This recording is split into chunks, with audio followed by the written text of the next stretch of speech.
2025 এটার মধ্যে হচ্ছে আমাদের আরেকটা বিষয় হচ্ছে জনসচেতনতামূলক, যেটা হচ্ছে যে আমি হয়তো এই দপ্তরে আছি এই হিসেবে না, আমি আপনি সবাই মিলে হচ্ছে যে সমাজ, সেই সমাজ এবং রাষ্ট্র গড়ে তোলার জন্য আমাদের আরেকটা কার্যক্রম হচ্ছে যে আমাদের শিশু আইন 2013 আছে, যেখানে আজকে এই শিশুরা আসছে তাদের সুরক্ষার বিষয়টা আছে। অনেক সময় দেখা যায় যে বাবা মা মরে গেছে, শিশুরা রাস্তায় পড়ে আছে, কি করবে কেউ বুঝে না।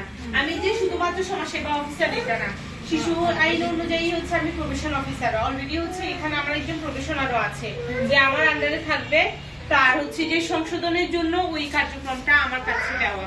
একইভাবে শিশু আইন অনুযায়ী শিশুর সুরক্ষার বিষয়টাও আমার হাতে দেওয়া, যে একজন শিশু যে বাবা মা নাই বা সমাজে তার বাবা মা আছে, সে তার ওইভাবে সম্মানটা পাচ্ছে না, তার আদরটা যতটা সে পাচ্ছে না, এখন তাকে আমি কোথায় দিতে পারি। এই জন্য আমাদের সমাজসেবার আন্ডারে বিভিন্ন ধরনের প্রতিষ্ঠান রয়েছে, আমাদের ছোটমণি নিবাস রয়েছে, তাছাড়া আমাদের শিশু পরিবার রয়েছে, এভাবে আমাদের কার্যক্রমগুলো চলে। আর বিভিন্ন সময় আমরা দেখি বিভিন্ন অসুস্থ মানুষ বা গৃহহীন মানুষ রাস্তায় পড়ে আছে, এই জন্য আমাদের ভবঘুরে হচ্ছে যে প্রতিষ্ঠান রয়েছে যেখানে থাকতে পারবে, মানসিক প্রতিষ্ঠান রয়েছে যেখানে তারা অবস্থান করতে পারবে। আর তাছাড়া সব থেকে একটা গুরুত্বপূর্ণ বিষয় বাল্য বিবাহ। আমাদের এটা হচ্ছে অহরহই হচ্ছে বাল্য বিবাহ, নারী হোক এখন মহিলা হোক বা হচ্ছে যে ছেলে হোক, ছেলেরাও হচ্ছে লাভ ম্যারেজ করে ফেলছে, তার বয়স হয় নাই, সে কিছু বুঝে না, 15 বছর বয়স হয়েছে সে বিয়ে করবে। তো বাল্য বিবাহ বিষয়টা এটা বলতে চাই যে বাল্য বিবাহ সবাই হচ্ছে স্টপ করতে পারবে না, আমরা স্টপ করতে পারবো না, কিন্তু আপনারা যদি আমাদেরকে ইনফর্ম করেন, 5 জন 6 জন কর্মকর্তা আছে যাদেরকে এই বাল্য বিবাহ হচ্ছে যেখানে সংগঠিত হচ্ছে, আপনাদের মাধ্যমে যদি আমাদের কাছে তথ্য আসে তবে আমরা সেটা বন্ধ করতে পারবো। আমাদের উপজেলার নির্বাহী অফিসার মহোদয় আছে, স্যার এটা বন্ধ করতে পারবে। তাছাড়া হচ্ছে যে মহিলা বিষয়ক অফিসার আছে, আমি সমাজসেবা অফিসার আছি, আমরা এই কজন হচ্ছে যে যদি একজন না থাকে, যদি স্যার হচ্ছে যে আমাদের কাউকে এই নির্দেশনা দেয়, আমাদের ওই বাল্য বিবাহ বন্ধ করার মতো এই পাওয়ার বা অথরিটি যাই বলে সেটা ঊর্ধ্বতন কর্তৃপক্ষ আমাদেরকে দিয়েছে। আর এটাই বলবো, কন্যা সন্তান বা হচ্ছে ছেলে সন্তান না, একজন সন্তান আপনার কাছে সন্তান হিসেবে গণ্য হওয়া উচিত, সে মেয়ে হিসেবে বোঝা, ছেলে হিসেবে সে আমার জন্য হচ্ছে যে পরবর্তীতে আমার বংশের আলো জ্বালাবে, এই হিসেবে না দেখে সন্তানকে সন্তান হিসেবে দেখবেন। তাকে সরকার যে নির্ধারিত বয়স বাংলাদেশের আইন অনুযায়ী যে 18 বছর নারীর জন্য, এটা পরিপূর্ণ হলে বিয়ে দিলে তার শারীরিকভাবে তারও একটা সুস্থতা, কারণ সে পরবর্তীতে গর্ভধারণ করবে, সন্তান জন্ম দিবে, একটা পরিবার তাকে সামলাতে হবে, তার শরীরে ওই এনার্জিটা আসলে লুজ হয়ে যায়। আমার একটা বয়স হলো না, যেরকম এই শিশুটা মায়ের কোলে যে শিশু, এখন এই শিশুকে যদি আপনি আপনার বয়সের কাজ দেন, ওই শিশুর পক্ষে কি ওই কাজ করা সম্ভব? ঠিক একইভাবে ওই মেয়েটাকে আপনি তার 18 বছর বয়স হওয়ার আগে যখন বিয়েটা দেন, সে দেখা যায় 15 বছর 16 বছরে মা হয়ে গেছে। আমাদের শিশু আইন অনুযায়ী একটা শিশুর বয়স হচ্ছে যে 1 বছর 18 বছর, তার মানে ও 16 বছর বয়সে একজন শিশু আরেকজন শিশুকে জন্ম দিচ্ছে। এখন একজন শিশু আরেকজন শিশুকে পালিত করলে কিভাবে লালন পালন হবে এটা তো বুঝেই যাচ্ছে। এই জন্যই নারীকে একটু মেয়েদেরকে একটু পরিপক্ক হতে দেওয়া, এটা বাবা মা হিসেবে আপনার দায়িত্বও আছে, কর্তব্যও আছে, বিয়ে দিবেন এটাও আপনার দায়িত্ব কর্তব্য আছে, কিন্তু সবার আগে তার স্বাস্থ্যটা দেখা, তার বয়সটা হচ্ছে পরিপক্ক হওয়া, বাবা মা হিসেবে এটা আপনাদের দায়িত্ব।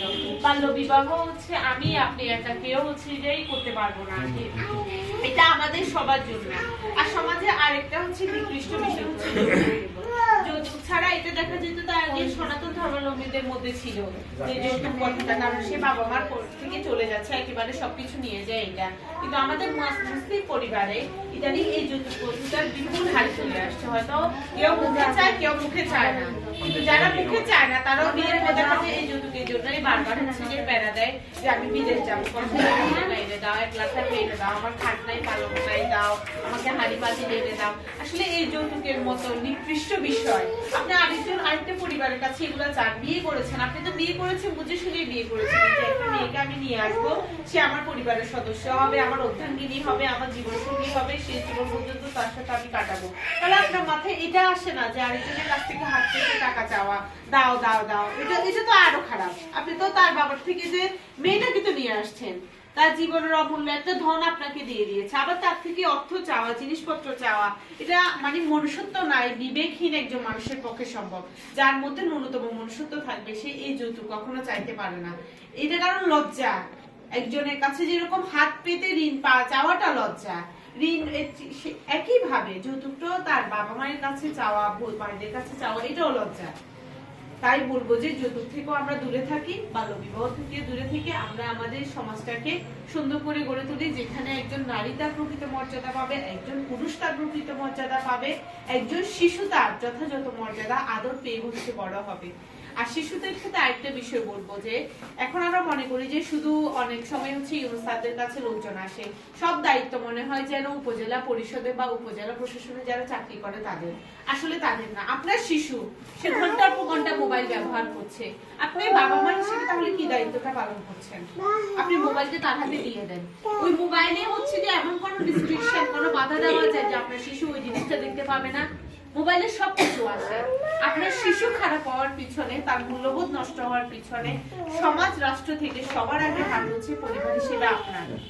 আপনি যখন আপনার শিশুর জন্য দাঁড়াবেন পাশে, সে প্রতিটা ঘন্টা প্রতিটা মিনিট কি করছে টেক কেয়ার করবেন, দেখবেন সে আজকে বের হয়েছে, কোথায় বের হয়েছে, 1 ঘন্টা হয়ে গেল কেন আসলো না, সে কি করছে, বাইরে গিয়ে কি সে মোবাইল কোনো হচ্ছে যে এখন অনলাইন পদ্ধতিতে জুয়া খেলা চলছে, এটা সেটা চলছে।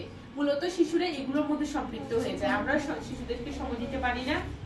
মা হিসেবে মা দেখা যায় পরিবারের অন্যান্য কার্যক্রম করে, বাবা হচ্ছে যে এই ইনকামের জন্য বাইরে চলে গেছে, শিশুটা একা ওই মোবাইলটা নিয়ে পড়ে থাকে, তাকে জগৎটাই দিয়ে দেন। কিন্তু ওই মোবাইল জগতের মধ্যে ভালো দিকও আছে, মন্দ দিকও আছে। আমরা বাঙালি হিসেবে দেখা যায় ইতিবাচক থেকে নেতিবাচক দিকটাই আমরা বেশি গ্রহণ করে ফেলি। এই জন্য যাতে তারা ওই ইতিবাচক দিকটাকে গ্রহণ করে, নেতিবাচকটাকে অ্যাভয়েড করতে পারে, এই জন্যই বাবা মা হিসেবে আপনাদের আল্লাহ হচ্ছে এই পৃথিবীতে আপনাদের কাছে পাঠিয়েছেন যারা, যাতে আপনারা ভালো কোনটা মন্দ কোনটা এটা তাদের মধ্যে পার্থক্য সৃষ্টি করতে পারেন। একজন শিশু জন্মের পরে বুঝতে পারে না যে এটা অন্যায়, এটা অন্যায়, এটা যখন ছোটবেলা থেকে আপনারা তাদের মাথায় দিয়ে দেন তখন তারা বুঝতে পারে এটা অন্যায় আর এটা ন্যায়। আপনাদেরকে অনেক কষ্ট দিয়েছি।